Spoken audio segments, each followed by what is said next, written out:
Jerry Oppenheimer is an author whose biographies include The Kardashians, an American drama.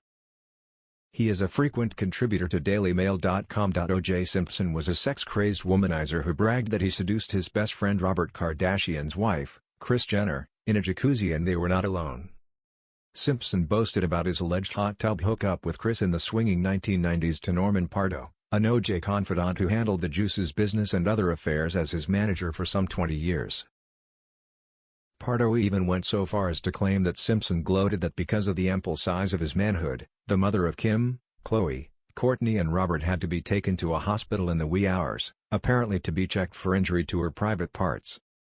Despite O.J.'s claimed sexual swagger regarding Kris, he subsequently issued a categorical denial of ever having any romantic or sexual relationship with her, and called the allegations bogus. And Kris, then divorced from Kardashian and married to Bruce Jenner, also emphatically denied the salacious hot tub story, and ever having an affair with O.J. "This is an absolute lie and not true. I have never had an affair with O.J. Simpson," she said. Simpson, who died Wednesday from prostate cancer at age 76, was infamously acquitted in the June 1994 fatal slashing of his beautiful blonde estranged second wife, Nicole Brown Simpson, mother of their 2 children, and her friend Ron Goldman. In what was described as the televised trial of the century in 1995 watched by millions, O.J.'s longtime pal, Kardashian, was one of the attorneys on the legal dream team that convinced a jury of 1 white and 11 people of color to return a not guilty verdict. The jury did so after just 3 hours, a verdict that split the country along racial lines. Kardashian, who was shocked by O.J.'s acquittal, he believed he was guilty, died of cancer in 2003. According to Pardo, the claimed hot tub get-together included O.J., Kris, Nicole, and Robert Kardashian. But when Kardashian and Nicole, a close friend of Kris, left, O.J. allegedly stood up, pulled down his shorts, exposed himself, and saw Kris' eyes bug out of her head. O.J. bragged to Pardo, "I f'd that b until I broke her." The New York Post, which first reported the hot tub story and obtained a clip from Pardo's film, quoted the manager as stating, "That was as messed up as you can possibly get." O.J. led Pardo to believe that everything had been great for the Kardashian and Simpson couples until the little fling that they had, the purported one-night stand between Kris and Simpson in the jacuzzi. He got the impression that the hot tub scene was one of the reasons for both couples to eventually divorce. In my 2017 book, The Kardashians, an American drama, I interviewed hundreds of sources, among them Robert Kardashian's brother, other Kardashian relatives and close friends and associates of Robert and Kris dating back to their childhoods to the present, and none of them ever mentioned the hot tub scenario, or seemed to know about it. But Kris and Simpson did have a close buddy-type relationship.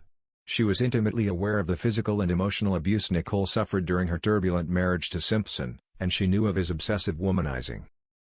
O.J. sometimes used Kris as a middleman to make contact with young women with whom he wanted to date.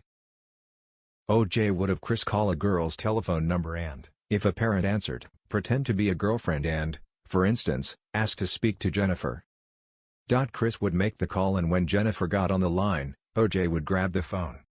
Kris later came to understand that O.J. had asked her to make the call because the white girl was very young and O.J. didn't want her parents, who might answer the call, to hear his older, masculine, black voice.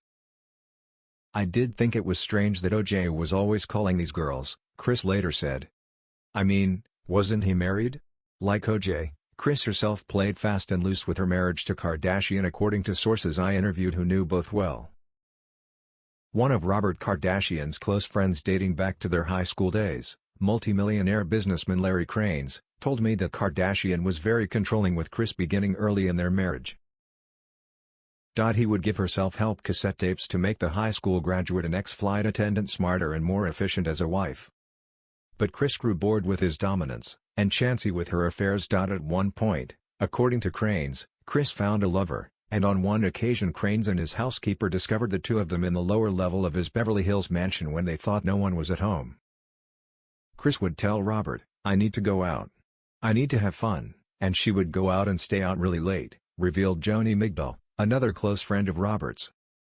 She would go out drinking with the wife of a powerful Hollywood executive who had a boyfriend, and Kris was coming home at 2 and 3 in the morning drunk, and she would tell Robert, "I need my freedom, I have 4 kids and I have not lived life." She cheated on him, continued Migdal, a prominent LA real estate agent, because she believed he cheated her out of life, that she married him when she was young and that she never had a chance to go out and be herself.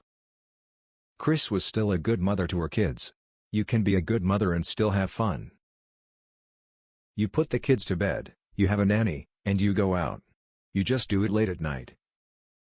The final straw for Kardashian was Kris' affair with Todd Waterman, 23, who was 11 years Kris Jr., and a professional soccer player, who she thought looked like the actor Rob Lowe.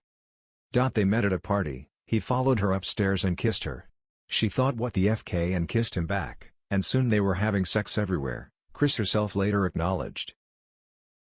But Waterman's mother put a stop to it. When a very upset Kardashian telephoned Waterman's mother, Ilza Waterman, in the middle of the night, looking for Kris, Mrs.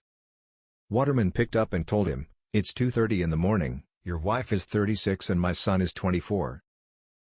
I suggest you talk with your wife and I'll talk with my son." They had a mother-son chat. Todd decided to get Kris out of his system, and escape the wrath of her angry husband by moving to London. In the summer of 1990, Robert filed for divorce. His lawyer told me, Robert was emotionally devastated. The divorce was not something he was happy about. He was a family guy, and all he was interested in was his wife and his children. Next up for Kris was Bruce Jenner, the future Caitlyn Jenner.